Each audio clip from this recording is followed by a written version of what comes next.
Assalamualaikum warahmatullahi wabarakatuh. Waalaikumsalam warahmatullahi wabarakatuh. wabarakatuh. Oke, jadi pada pagi hari ini kita akan belajar tentang lingkaran. Yeay. Yeay.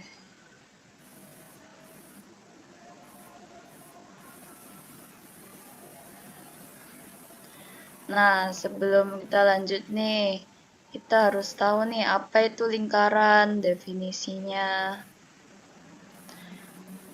Jadi, lingkaran itu himpunan semua titik pada bidang datar yang berjarak sama atau jari-jari dari titik tertentu atau pusat.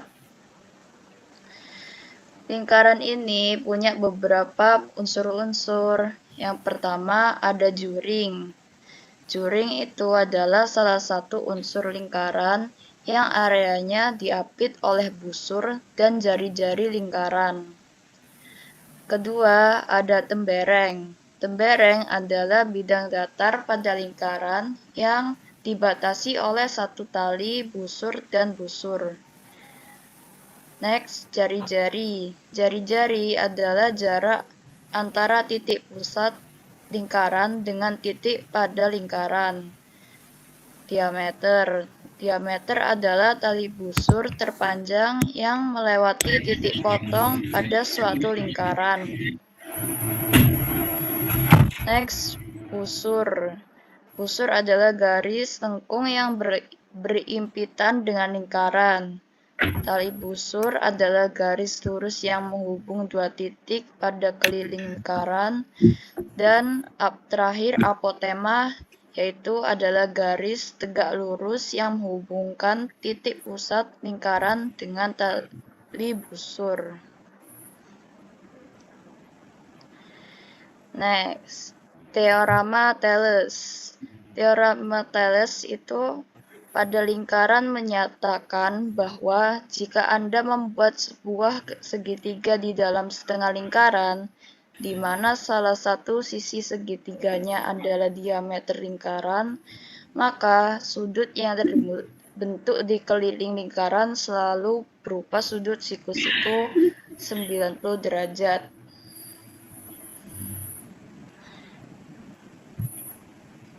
Next, konsepnya itu bayangkan sebuah lingkaran dengan diameter AC. Jika Anda menarik dua garis dari titik A dan titik C ke sembarang titik B yang berada pada keliling lingkaran, maka garis tersebut akan membentuk segitiga ACB.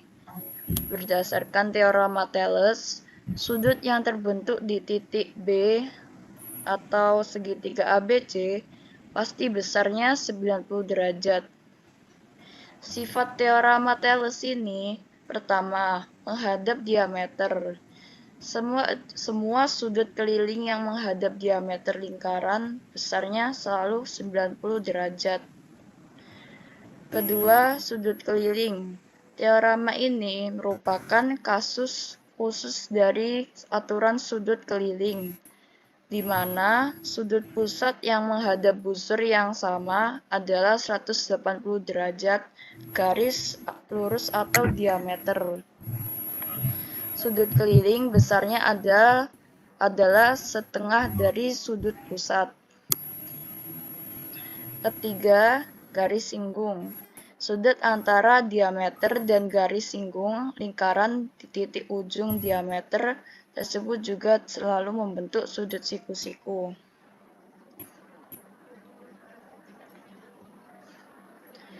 Nah, tadi kesebut apa itu sudut keliling. Nah, sudut keliling ada temennya nih, sudut pusat. Apa sih sudut pusat?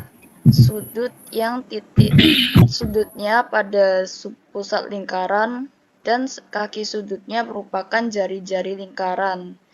Kalau sudut keliling, sudut yang titik sudutnya pada lingkaran dan kaki sudutnya merupakan tali busur. Nah, garis AOB ini termasuk sudut pusat, sedangkan yang ACB termasuk sudut keliling. Next, kegunaan teorema Thales. Teorema Thales ini bukan sekedar teori di atas kertas, melainkan alat yang sangat praktis dalam geometri dan konstruksi. Pertama, konstruksi garis singgung lingkaran. Teorema Thales ini dapat digunakan untuk menggambar garis singgung dari sebuah titik di luar lingkaran ke lingkaran tersebut secara akurat menggunakan jangka dan penggaris. Kedua, mencari pusat lingkaran. Jika Anda memiliki benda berbentuk lingkaran sempurna tetapi tidak tahu di mana titik pusatnya, Anda bisa menggambar dua sudut siku-siku di dalamnya. Perpotongan dari dua sisi miringnya adalah titik pusat lingkaran. Terus ketiga, arsitektur dan pertukangan. Tukang kayu atau bangunan sering menggunakan prinsip ini untuk memastikan sebuah sudut benar-benar siku-siku atau 90 derajat, hanya dengan bantuan tali dan lingkaran. Nah, next, contoh soal dari sudut pusat dan sudut keliling. Perhatikan sebuah lingkaran dengan pusat titik O. Jika diketahui sudut keliling ABC sama dengan 35 derajat, berapakah besar sudut pusat AOC yang menghadap busur yang sama? Jawabannya, jadi menggunakan rumus sudut pusat. Sudut pusat rumusnya adalah 2 kali sudut keliling. Jadi ditulis AOC sama dengan 2 kali ABC. Terus 2 kali 35 dan hasilnya 70. Jadi besar sudut pusat AOC adalah 70 derajat. Nah, ada lagi nih contoh soalnya. Diketahui sebuah lingkaran dengan titik pusat O garis AB adalah diameter lingkaran tersebut dengan panjang 14 cm. Titik C berada pada keliling lingkaran sehingga membentuk segitiga ABC. Jika besar sudut BAC sama dengan 35 derajat, tentukan besar sudut ABC. Ini gambarnya.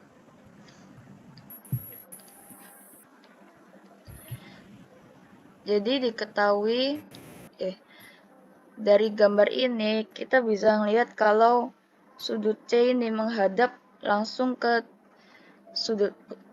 titik pusatnya. Jadi segitiga ACB ini dipastikan adalah 90 derajat.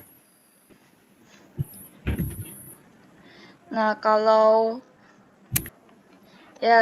terus kedua, ingat bahwa total seluruh sudut di dalam sebuah segitiga adalah 180 derajat. Pada segitiga ABC berlaku rumus BAC plus ABC plus ACB sama dengan 180 derajat. Jadi tadi diketahui segitiga BAC 35 derajat, terus ditambah ABC yang dimana belum diketahui, plus ACB yang 90 derajat, sama dengan 180 derajat. Nah, 35 ini ditambah 90, hasilnya 125 ditambah ABC sama dengan 180. Nah, 180-nya 125-nya dipindah ke 180. Jadi ABC sama dengan 180 dikurangi 125. Nah, hasilnya besar sudut ABC adalah 55 derajat.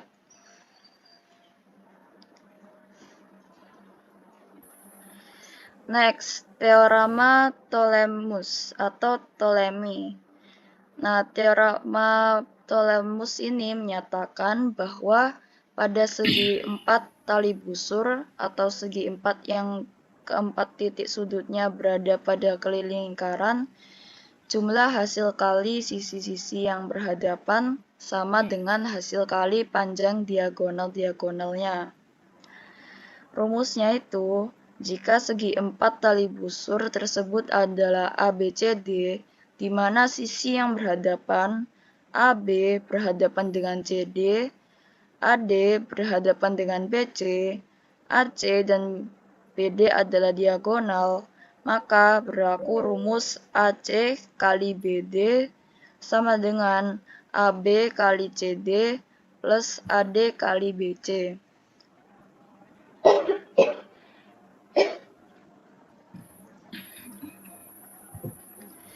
Nah, kegunaan teorema Ptolemus ini itu sangat berguna dalam geometri untuk pertama, mencari panjang diagonal yang belum diketahui.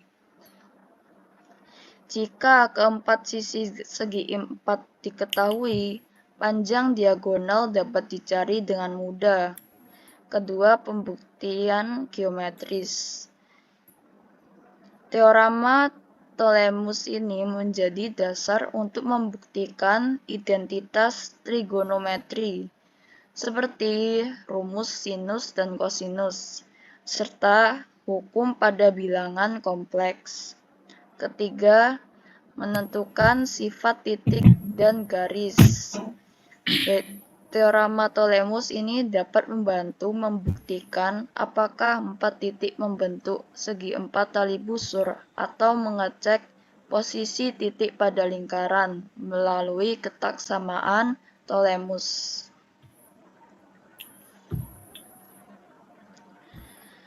Nah, contoh soalnya nih. Diketahui sebuah segi 4 tali busur ABCD di dalam lingkaran, panjang sisinya adalah AB sama dengan 4 cm, BC sama dengan 5 cm, CD sama dengan 6 cm, DA sama dengan 3 cm. Sedangkan diagonal BD sama dengan 7 cm. Jadi, hitunglah panjang diagonal AC jika panjang diagonal BD 7 cm. Nah, kita pakai rumus yang tadi, tapi dibalik ya ininya. Ini AC kali BD-nya bisa di depan atau di belakang. Nah, AB ini sudah diketahui 4 cm, jadi tulis 4. CD diketahui 5 cm. CD diketahui 6 cm, jadi tulis 6, jadi 4 kali 6. Terus AD nih diketahui 3 cm, jadi ditulis 3. Dikali BC yang diketahui 5 cm, jadi 3 kali 5. Terus sama dengan AC, karena AC belum diketahui, ditulis AC saja. Terus BD udah diketahui nih, 7 cm. Jadi ditulis AC kali 7. Next, langsung dihitung nih. 4 kali 6 sama dengan 24. Terus 3 kali 5 sama dengan 15. Jadi hasilnya 24 plus 15 sama dengan AC kali 7. Terus 24 tambah 15 hasilnya 39 sama dengan AC kali 7. Nah, untuk dapat mendapatkan hasil AC ini, 7 dipindah ke sini. Jadi menjadi 39/7 sama dengan AC. Nah, 39/7 atau 39 bagi 7 adalah 5,57 cm. Jadi, diketahui diagonal AC itu panjangnya sepanjang 5,57 cm.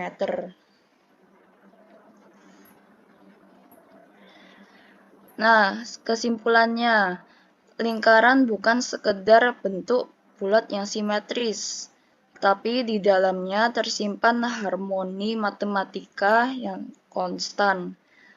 Thales memperhatikan keteraturan sudut melalui diameter, sementara Ptolemus memperlihatkan keseimbangan jarak melalui tali busurnya.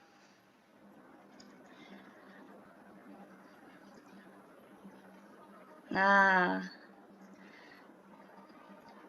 saya mau ngasih pertanyaan nih. Siapa ya? Cap cip cup kembang ucup, pilih mana yang mau dikucuk. Tasya. Rumus teorema Ptolemus apa ya, Tasya?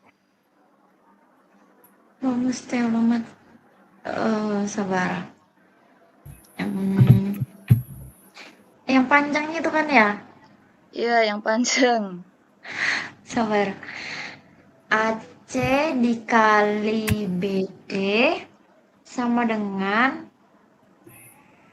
AB dikali CD ditambah BC dikali AD.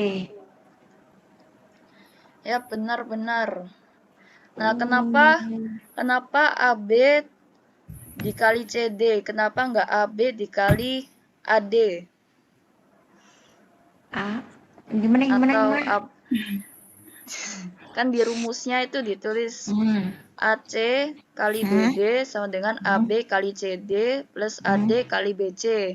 Nah, kenapa AB itu dikali CD, nggak AB dikali BC atau AD? Karena AB sama BC tuh berhadapan. Yap, benar. Next ya, Tasya, pilih satu orang. Aku yang milih nih. Ya. Nindit. Oke, Nindit. Apa? Bentar. Nindit. Contoh kegunaan teorema Thales di kehidupan sehari-hari apa, Nindit? Thales itu yang apa sih? Yang segitiga itu ya? Iya. Oh, itu. Gunanya ya untuk kebutuhan arsitektur, pembangunan konstruksi. Ya nggak sih? Menghitung tinggi atau sudut sebuah gedung. Ya. Atau apa lagi? Untuk memanah, ya nggak sih? Ya, bisa. Oke. Ya. Bagus. Coba Nindit pilih satu orang lagi.